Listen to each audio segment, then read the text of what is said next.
Ça fait littéralement le buzz depuis quelques jours maintenant sur Internet. Cette histoire absolument incroyable d'un couple de Pessaquais qui dit avoir été plagié par Luc Besson pour son film Colombiana. Bien justement, Alexander Shaw, vous êtes avec nous. Vous avez coécrit ce scénario. Vous avez aussi joué dans le film. Et il y a aussi avec nous Jérôme de Bourrivage. Vous avez aussi joué dans le film. Alexander, racontez-nous un petit peu cette histoire. Comment tout a débuté? On était en 2005, une bande de potes. Voilà, on est une bande de potes. J'avais écrit ce scénario il y a un petit moment déjà.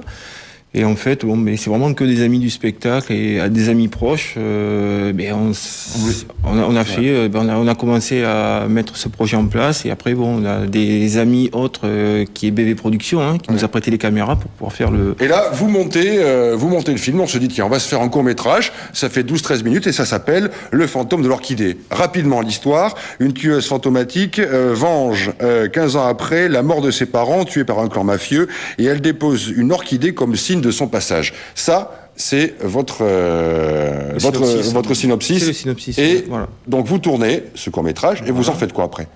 En fait, après, j'étais en spectacle en Normandie. J'étais juste à côté de la maison de Luc Besson. Fait que j'ai été carrément lui amener chez lui. Et là, ensuite, vous envoyez aussi un double. Et j'envoie un double à EuropaCorp et qui la maison de production de Luc Besson. Voilà, maison de production. Et là, vous allez entrer en jeu quelques temps plus tard en regardant Internet. Vous découvrez. Voilà, je vais sur un site de bande-annonce de films qui sortent et je vois Colombiana, production EuropaCorp, et je lance la vidéo qui ne démarre pas de suite et je regarde le pitch, l'histoire du film, et je vois une jeune fille, 15 ans après, venge la mort de ses parents, tuée par un clan mafieux. En fait, le court-métrage sert de base à une superproduction hollywoodienne. Alors, vous êtes sûr, vous, que vous avez été plagié. C'est pour ça, d'ailleurs, que vous avez officiellement porté plainte. Alors, l'avantage, parce que les plagiats, c'est toujours très compliqué, mais l'avantage avec vous, c'est qu'il y a les images. Alors, on va les voir tout de suite, on va les décortiquer ensemble. Alors, on va préciser un petit peu comment ça se passe. En haut, c'est Luc Besson. En bas, c'est ce que vous avez tourné, vous. Voilà. Alors, première ressemblance, on va décrypter un petit peu tout ça. L'image ça c'est le prologue, en fait, où les parents sont tués. Donc le père a une chemise blanche, l'image est très jaune dans les deux cas, la petite fille reste stoïque, traumatisée face à la caméra, les mafieux ont des chemises sombres, le père a une chemise blanche, et au final le commentaire est le même, c'est-à-dire que dans les deux bandes annonces, le court-métrage et la bande annonce du film, ils précisent qu'à 9 ans on a assassiné les mêmes parents. C'est les mêmes, enfin les mots sont en écho dans le court-métrage et dans la bande annonce du film, en fait. C'est vrai qu'il y a des ressemblances, on l'a regardé un petit peu ensemble, bien évidemment. Là c'est quand même assez flagrant. Donc en fait, c'est une scène où il est face à un mur en carrelage. Ils ont repris l'idée du carrelage pour le mettre dans une prison. À un moment, elle donne un coup de pied latéral à un garde. Elle lui subtilise son arme pour pas qu'il y ait de traces balistiques. En fait, le but étant de tuer avec l'arme du garde. Surtout aussi la tenue fantomatique. Et la tenue fantomatique, même une scène de striptease. La striptease met les mains de la même façon.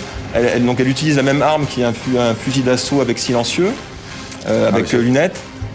Toujours avec la tenue fantomatique. Alors là, vous avez, on va continuer à voir les images, mais on va continuer à discuter en même temps. Vous avez appelé EuropaCorp en disant, mais écoutez, là, c'est mon film. Qu'est-ce que c'est que cette histoire? Non, comment ça s'est passé? Non, en fait, j'ai trouvé un avocat sur Bordeaux, Jean-Pierre Cauchy, en fait, qui est spécialisé là-dessus. Ouais. Et après, en fait, c'est lui qui a contacté la société EuropaCorp. Alors, réponse d'EuropaCorp? Mais pas de réponse. Bon.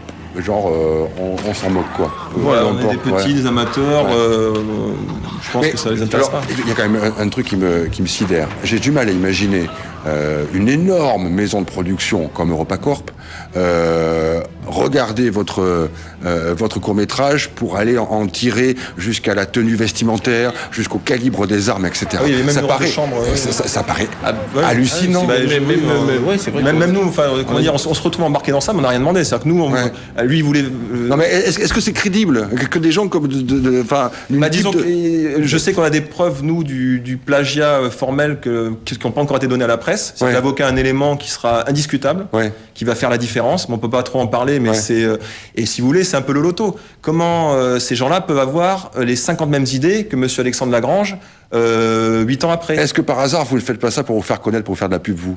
Mais de toute façon, c'est-à-dire, on n'a pas fait ça pour ça. C'était pour. Non, mais vous ne dites pas là. Alors là, non, mais c'est pas ça. Mais bon, on va en profiter pour dire que on a fait le Fantôme de l'Orchidée 2 et le Fantôme de l'Orchidée 3.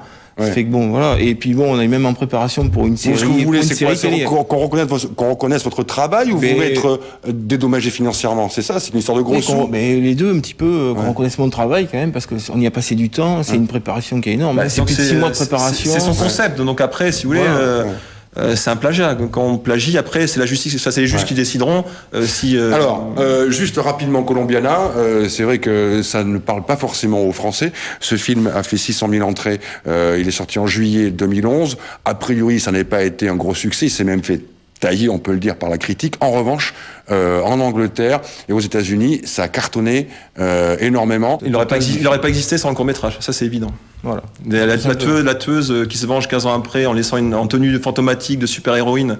C'est tellement gros que des gens ne pensent pas. Enfin, Luc Besson dit, c'est pas 15 ans après, mais 10 ans après, c'est etc. Il s'est terminé, il n'y a plus de plagiat. Ah oui, comment imaginer que EuropaCorp, qui est un truc énorme, se soit fait. Enfin, nous on l'explique pas.